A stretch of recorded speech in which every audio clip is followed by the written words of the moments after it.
Adamlar öyle dedi.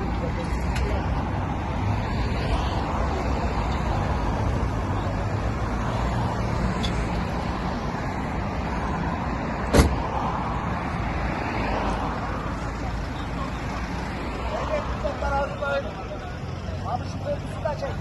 Çok güzel dolayı zaten öyle.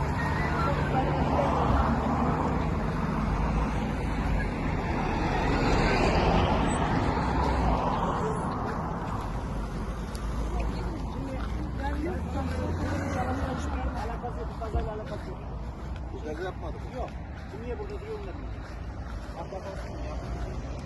Şimdi abi mevzuyu anlatayım ben sana. Bu fokus aynı bu şekilde duruyordu. Ben de arkasında durdum. Evet. Önce bana vurdu.